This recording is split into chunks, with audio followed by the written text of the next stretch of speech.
desgraciadamente pues son lamentables y trágicos, como sabemos todos. Y bueno, creo que un primer acercamiento filosófico al fenómeno de la violencia podría remitirnos a la tradición, ¿no? Que es importante no olvidar y recuperar de alguna manera. El filósofo inglés Thomas Hobbes escribía en el siglo XVII una obra muy importante para la filosofía política que se llama Leviatán. Es el animal ese mitológico que aparece en el libro de Job, en el Antiguo Testamento, que no tiene, dice ahí Job, ningún otro poder que lo supere, y de ahí toma la metáfora Hobbes para simbolizar el carácter absoluto que el soberano debía tener en aquella época.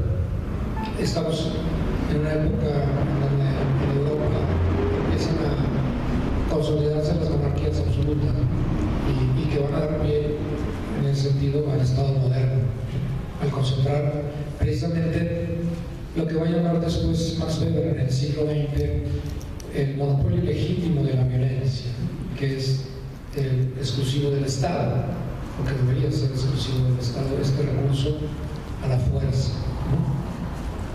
Pues Hobbes señalaba desde una perspectiva que algunos tachan de pesimista, algunos otros de realista, que también retoma en ese sentido algunas tesis de Maquiavelo, una visión que nos dice el hombre es el lobo del hombre, homo homini lupus en latín, es decir, en el estado de naturaleza, dice Hobbes, es decir, donde no hay ley, donde no hay autoridad reconocida, el ser humano desata sus peores tendencias, que son violencia, muerte, destrucción. Y por eso entonces es necesario afirmar la ley y el Estado en una autoridad que nos proteja. En ese sentido, hay un cambio de paradigma muy importante en esta etapa de la historia de la filosofía política con respecto a los antiguos.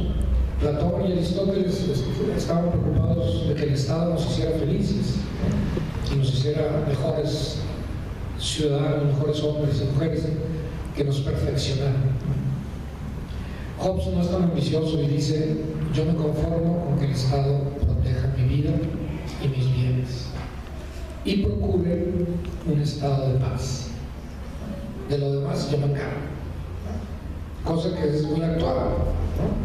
Y bueno, ya sabemos también que desde un punto de vista democrático no es conveniente que el Estado se ande preocupando por nuestra felicidad, porque luego eso da pie a autoritarismos, a formas de imposición de vida que no siempre van a ser reconocidas en un mundo plural como es el que vivimos actualmente, ¿no?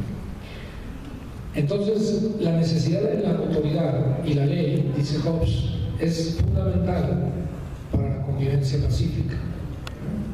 En ese sentido, dice Hobbes, ley que no descansa en la espada no tiene ninguna posibilidad de ser respetada o de prosperar. Lo cual me parece que nos trae dando un salto histórico al presente y nos lleva a pensar en este concepto polémico, ¿verdad?, que por ahí apareció en el sexenio de Calderón, cuando un norteamericano dijo que México era un estado fallido, ¿se acuerdan? Y que el gobierno de Calderón reaccionó indignado, ¿no? Ahora se ha vuelto a la polémica con este concepto por el presidente Mujica de Uruguay, que volvió a señalar lo mismo.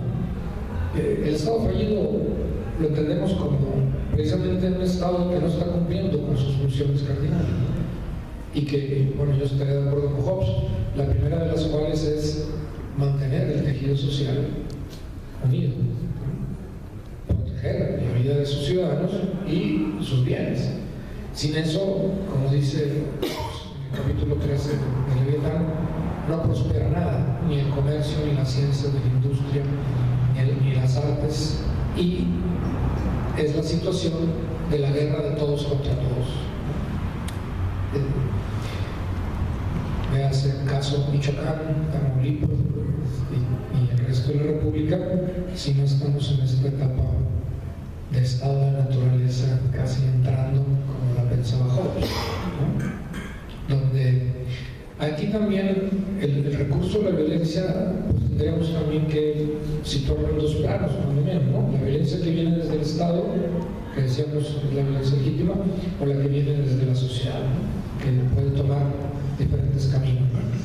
En el caso de la violencia de Estado, quisiera hacer una comparación, porque también los medios lo han hecho en estos días, entre la reacción del Estado y, digamos, de la autoridad y de la sociedad en Estados Unidos con el asesinato de este joven en esa ciudad de Ferguson, y la reacción que ha habido en México con el caso de Guerrero.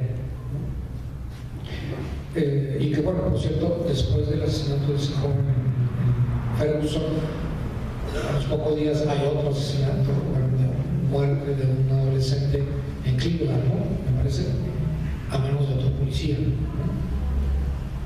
Y que nos muestran, bueno, y la reacción de la sociedad indignada en Estados Unidos, que, bueno, generó una gran cantidad de protestas y de vandalismo, ¿no?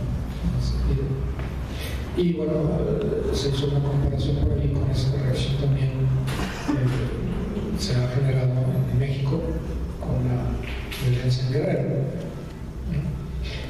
Hay un aspecto, yo diría, doble ahí en la autoridad, en la figura del policía norteamericano que mata a ese joven, ¿no? En donde, en cierta lógica legal, ¿no? Y por ahí lo defendía un periodista hace unos días, en Estados Unidos no puedes tocar a los policías. No puedes tocar, ¿sabes? Bueno, casi nivel feo, porque está en peligro tu vida, ¿no? En el momento en que tú tocas a un policía, él dice, mi vida está en peligro, tengo derecho a matarte, ¿no?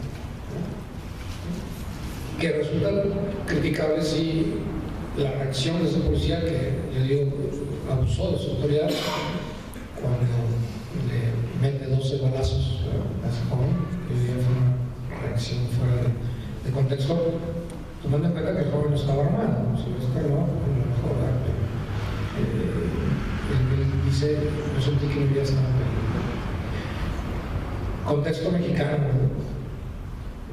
la sociedad de repente puede golpear a unos policías en el Estadio Jalisco casi hasta matarlos, y no hay una reacción social ni una preparación tampoco de la policía para defenderse en ese sentido, ¿no? Por un lado, estamos en un ejercicio de la autoridad que pareciera cuasi fascista, ¿verdad?, los norteamericanos, que por otro lado también hay mucho racismo, ¿verdad?, en el caso de que estos jóvenes son negros, pues los dos, ¿verdad?, que están siendo asesinados. Yo no sé si la reacción hubiera sido diferente del policía si hubiera sido un blanco, ¿verdad? Probablemente sí. Y la falta de ejercicio de la autoridad en nuestro país. Ese es un nivel, por decirlo menos, ¿verdad?, de